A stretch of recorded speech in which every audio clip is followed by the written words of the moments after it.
Hey everybody, welcome to Always Bored, Never Boring. I'm afraid I'm about to make myself into a big fat liar because on Friday in my video I said that it would be a while before I did any more Blackstone Fortress coverage and that I would be doing something different. However, when I uploaded that video, I did not know that Games Workshop were going to be putting Blackstone Fortress content into the February issue of White Dwarf magazine. That's issue 451. Furthermore, I did not know that my lovely postman was going to deliver said White Dwarf magazine to me on Monday morning. So I've kind of got to do this coverage because we have some new Blackstone Fortress content to look at. Now, anybody who follows my community tab here on the channel will already know that the content in question is rules for an Eversor assassin. Just quickly, if you don't know what I'm talking about with the community tab is a cool little thing that I have access to where I can give you little updates. I try to do videos as much as possible when I've got interesting news, but sometimes it's just not possible.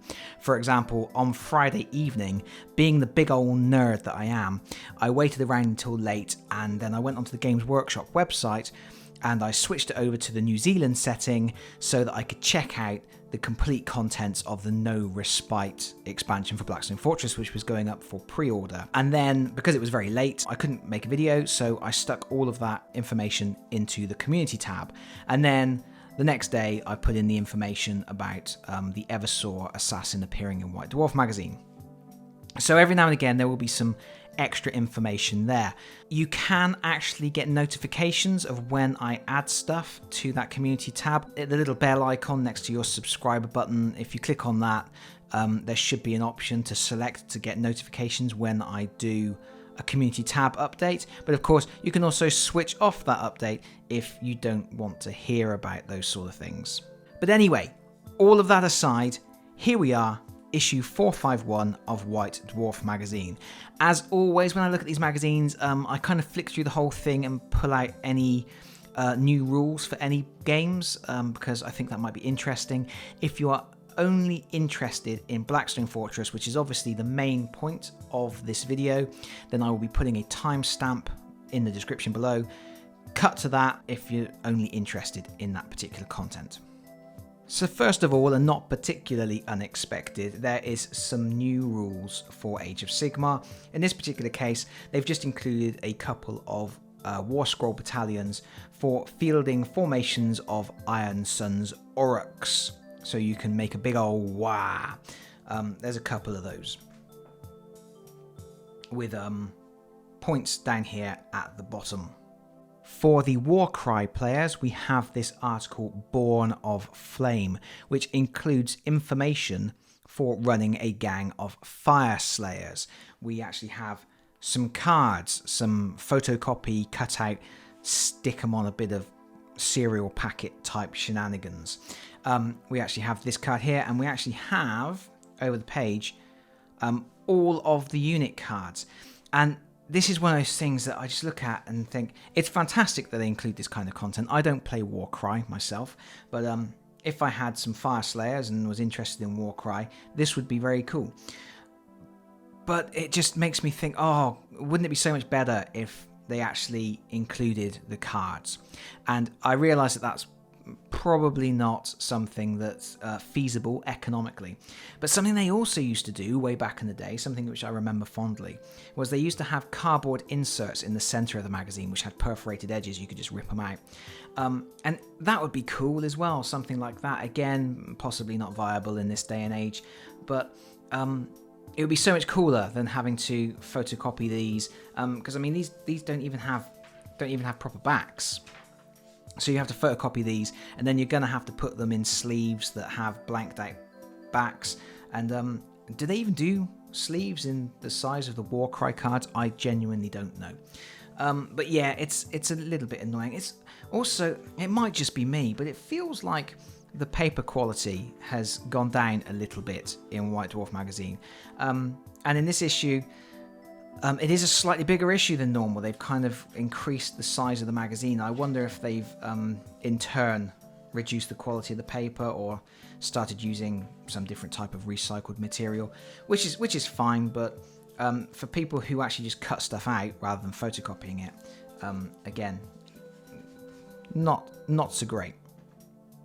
This particular issue, as the culmination of the 4 Warlords series of articles that they've been running, and it all ends with a great big bundle with all 4 teams getting involved. And they've actually included the battle plan so that you can do something similar if you have 4 people, each with their own army, who want to all get together and kick the living stuffing out of each other in a big old battle royale. As part of that, they've actually included a set of secret schemes. And again, it's, there's nothing on the back of them. They are a case of photocopying them, putting them in sleeves. Again, I do wish that they did actual physical cards. But you can't have everything. Something is usually better than nothing. There are always exceptions. Next, we have this section on the realm of Nurgle, and while this doesn't actually include any new gameplay rules for anything, it is good background on Nurgle, and if you're interested in Blackstone Fortress No Respite, this is something that's possibly going to be of interest to you if you don't know much about Nurgle, but just like Blackstone Fortress. So we've got background information, but of additional note, we have lots of examples of painted miniatures from Age of Sigmar and 40k. So if we look ahead slightly, we've got lots of different Death Guard in different colour schemes. So if you're thinking, I'm not really sure how I'm going to paint up my Death Guard for Blackstone Fortress, there's some good examples there. Furthermore, moving on, we actually have basing ideas for how to create some cool scenic bases of different types, and we actually have extensive painting guides on creating putrid flesh, rotting armor, all that sort of thing. The downside to this guide is that it does use contrast paints. I don't use contrast paints. I can't really see myself using contrast paints. I'm a bit stuck in my ways and I don't really want to collect a whole new set of paints. So I'm quite happy sticking to traditional methods. But for people who are using contrast paints and for people who want some good tips on how to paint up their Death Guard for Blackstone Fortress, good stuff here. You can see we've got examples for bone armor. So like you could use that scheme for Pallid Hand or something like that. Stained cloth, weird horn appendages, claws, all that good stuff. Finally, we get to our section of Blackstone Fortress rules, Sanctioned Carnage.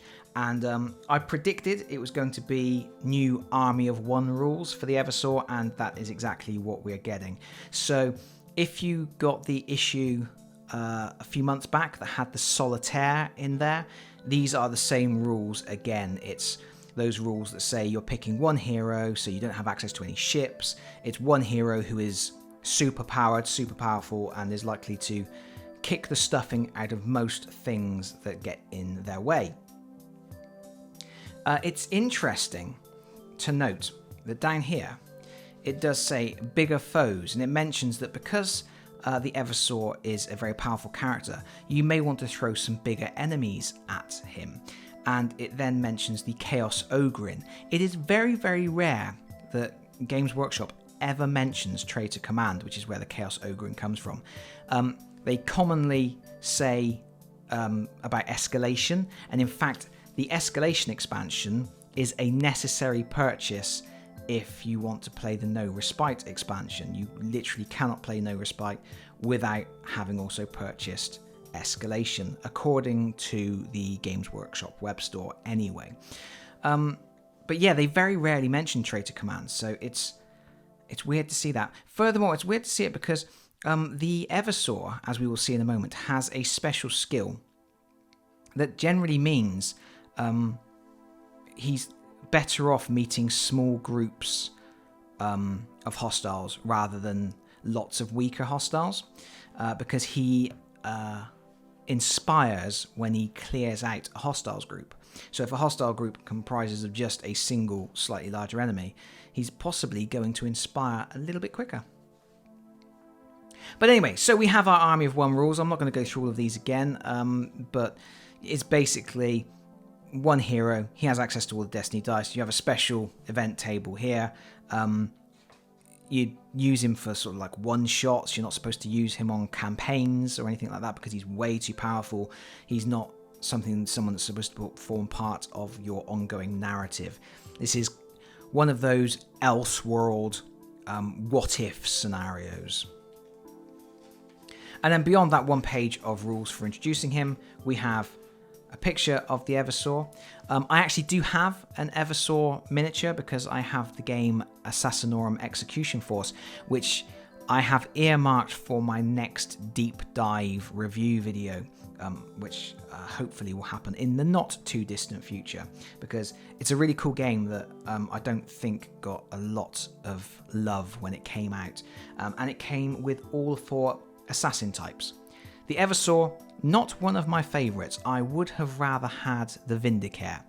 Firstly, because the Vindicare is my favourite assassin, but also the Eversor seems quite similar to the Solitaire. Not necessarily in terms of stats and abilities, but it's another assassin that has ranged and close combat attacks, very fast, very mobile, keeps getting extra actions, activations. Whereas the Vindicare is obviously a more methodical, ranged sniper. And I think that would have been more interesting to have something that played out differently. I know we have ranged characters in the base game, but a super high-powered sniper character would have been, I think, slightly more interesting than something that is falling roughly into the same wheelhouse as something we've already got. But anyway, let's have a look at the character. So here's the character sheet. We can see it's move 5, defense, agility, and vitality are all on the D12. There are a choice of 3 weapons. We have the Executioner Pistol, which is the only ranged attack option. We then have a Power Blade and a Neuro Gauntlet. The Executioner Pistol has a special ability, which allows you to use it multiple times by using an activation dice of a higher value. If you use a value 1, you get to shoot once. If you use a value 3, you get to shoot twice.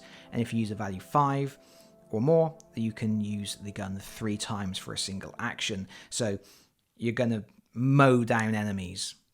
The Power Blade is just a basic, relatively powerful attack.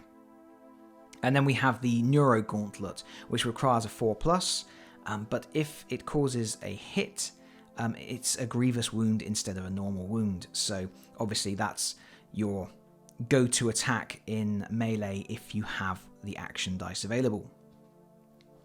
We have a couple of unique actions. Interestingly, we get the Melter Bombs resource card as standard. Every time you start a combat, you just get the Melter Bombs.